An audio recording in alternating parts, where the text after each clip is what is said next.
Tinokudokezai mabuja tauya nonhaudza nyasi zuva rochimakumi noribodzi mwedzi uno wachiwabvu. Wanhu munyika vari kuramba vachivhunduka nokuburika kuri kuita pachena kutoti sei wikineri chivhayo asingasungiwe kana kudini zviri beino zvaakaitira nyika panhau yomari yaakapuwa anozesa iya. Ipapa ari kuburika ari kutonangidzira zvache aina munangarwa kupurazi kwamunangarwako wobva watoona kutoti wari kuita kusewa ribodzi idi pakaita kunyangariwa. Ipapa rekai tione kuti zvinekwa zvichasvika chere kana kuti zvichaenderera zvakadando. Tinoramba takatoringa hedu kuti zvinenge zvichienda nokupi.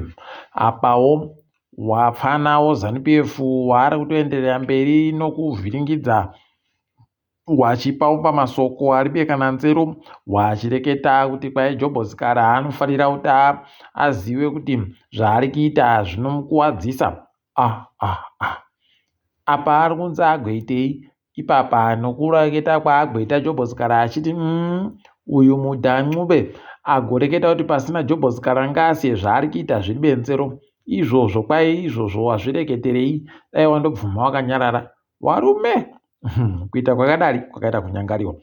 Iwo wanhu wanotsigira Jobhosikara nyasi wagotoburika wari kureketawo pokare kutoti dai ari mumwe iye Owen mudhan'ube iyu asiyana nezvaari kuita zviizvi zvokundoti pese pese pasina Jobhosikara pasina mai Jobhosikara zvibekana nzero. Ipapa apa waakutoshira wototi peno achakona kuda kuurayiwa chaiko chaiko nokutoti zviri kuitika zvakanyanya izvozvi. Nyasi munyika mauya mumwe nhume yobazi rinoringa zvenyika dzopasi rese United Nations Secretary General agoreketa kutoti kwai wanhu wanofanira kuti wabatsirika munyika medumo kuitira kuti nyaya dzomugwagwa dzireke kugwarasha wanhu zvakanyanya. Kwai anonzi John Todd agotumiwa naiye munyori mukuru United Nations. Rekai tigoona ipapa kuti zvinenge zvipera sei atoenda akaringana munangarwa akagoita katomukanyai nawo nozuro uno anga ari kugurukota rinoringa nezveutano achiita katomukanyai nawo pokare panhau yokuchengetedza wanhu pamugwagwa. Rekai tigoona kuti zvine achazviterekera chere kana kuti panenge pari bemu. Ipapawo tichiringa dzomugwagwadzi kwai kuna wanhu 5 wagwarashiwa parowana kutungana chaiko kombi norori. Unobva watoona kutoti yei pakaita kunyangariwa. Kwai izvi zvaitika kumugwagwa Donnybrook kumabvuku mabuja pakaita kunyangariwa apa paribe chisvinu. Tikundoipa kutoti ipapa wanhu wachakona kuwana kunyaradziwa chaiko nayawe. Rekai titi mweya yawo apfa dai yaramba yakazorora murugare.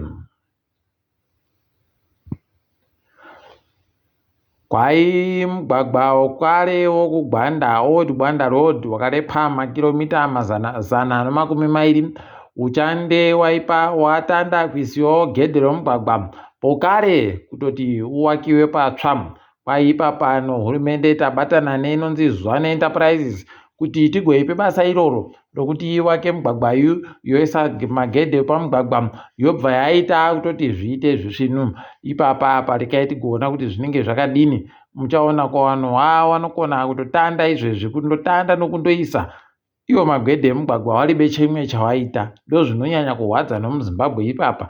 Magedhe ando anozotanda kuuya paribe kana chimwe chaitika moramba muchindomoriwa mari paribe kana chiri kuchinja. Rekai hedu tirambe takaringa kuona kuti zvinenge zvimbopera sei ticharamba takaringa. Nyasiwo kambani yozesa wagoreketai kutoti kubika magetsi kwavari kuita wabika magetsi anoda kusvika churu nemazana matanhatu 1600 megawatts pachirungu.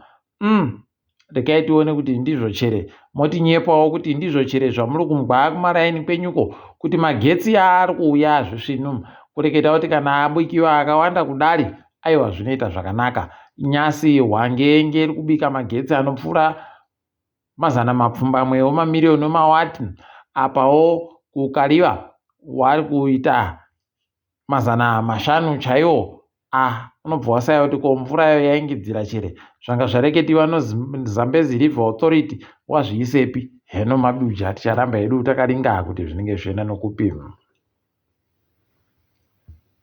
Kumatare dzimhosva ipapa Lois Matanda Moyo arikuita kufara kureketa kuno.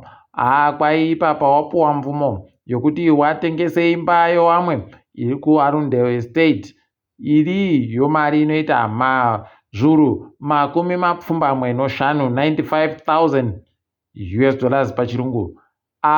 Kwai Nyasha Dumbu nomudzimai wache Hidha wakaba mari kuNMB bva wachiinda bva watenga imba kuno wakabatiwa mariyo inototeerwa kuti iri papi. Pakaita kunyangara ipapa tikaedu tione kuti zvinoperera kupi, asi izvozvi zviri kuratidza pachena kutoti yajiwa iyi palibe chimwe chawachakona kubata ipapa. Bhangi Standard Chartered avo wakatengesa bhangi ravo kuFBC iyo yakabva iye mushaya wano. Kwai ipapa wakutovhiringana newabasa wavo nokutoti wari kuda kumanikidza wabasa wavo kuti waite zvinhu zvakanyangara. Kwai ipapa wabasa wekuStandard wagonzika. Kwai kana makuenda kuFBC muri kubva masiya zvinhu zvese zvamanga muinazvo, mazuva orivhi, mari dzamaifanira kuti mubhadharwe, makore ese amasenza kana kudini, zvese panenge palibe kana chinobasa ipapo, panenge palibe chiri kuwerengiwa ipapo. Imi rikaitione kuti wachaita sei. Asi sangano rinomirira wabasa roZibau ragoreketa iro kutoti goreka yaita bau rokuenda kosaina mapepa iwayo nokutoti munoha mapinziwa mushishi chaimo, ukasaina wanyura. Saka imbomirai timbotsvaka kumagweta kuti tinomboeka tiri papi, rikaitione kuti zvinopera sei. Dare munyika rati kambani yoZimasco ngaimbomire kumisa vanhu mabasa kwairi kuita nomaretrenchment.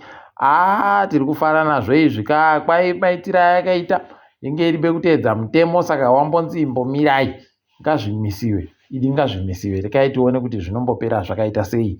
Tinoramba takaringa ipapo. Apawo Fidelity yagoreketa iyo kutoti kubva mwedzi wagunyana wakutanda ipapa kuti waise kuti wakone kugoboya kuti goridhe rabva apa raenda apa rikaenda apa sei rikasvika kupi. Izvi zvinondobisa bana Scott, izvi ndo vanoramba vachindoita zvavanotoita zvozvibodzizvo. Kaedu tione kuti vanoperera kupi. Tinenge takaringa tichizokunyepai ipapa tikaringa dzirikiitika pasi rese. Kambani yoEscom yagotiyo tambomira kuda kudzima magwenya magetsi 3 mapower stations pachirungu kuti tisvike achisenza gore ra2030. Waita tusvinu nekuti wakabva wayamisa izvezvi mai panoita kunyangariwa chaiko, asi tiri kutenda ipapa kuti wari kuramba wachisenza. Pokare wamwe vanhu waribe kufara muSouth Africa mo, Judicial Service Commission yemo yagoreketa iyo kutoti yaisa varungu 3 kuti waite ndoana mutongi kuSupreme Court of Appeal. Pakaita kunyangara kani, pakaita kunyangara. Vanhu vari kureketa wakomana, kureketa kwavo kuribe mufaro vanhu wavo.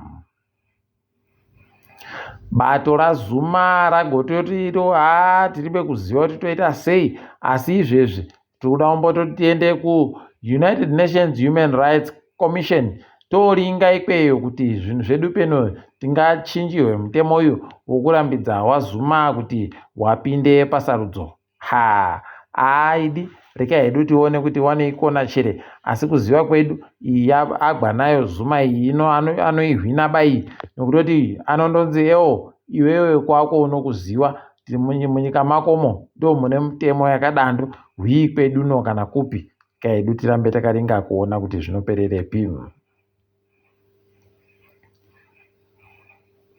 Kwaipapawo International Criminal Court wari kuti iwo wari kuda kutoti wapuwa mvumo yokugosunga Benjamin Netanyahu pokare nowamwe wakuru wobato roHamas nonyaya yavari kuita yekugwarashana nokugwarasha vanhu varibe mhosva.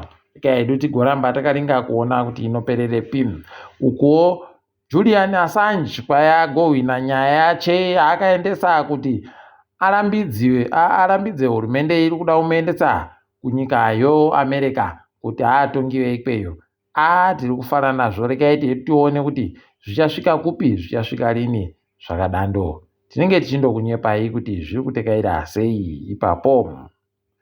Mukukumisira ipapa kambani yoBoeing inogadzira ndege aiwa manyongori yani iwayo ipapa kureketa kuno yagotoita zvinhu zvakanyangaritsa ipapa kwaita tsaona yatogwarasha nomunhu mubodzi mundege chaimo nonyaya yekuti yenge iri kukanda vanhu kuvaisa mudenga kuti warowane nochidziro chepamusorochi.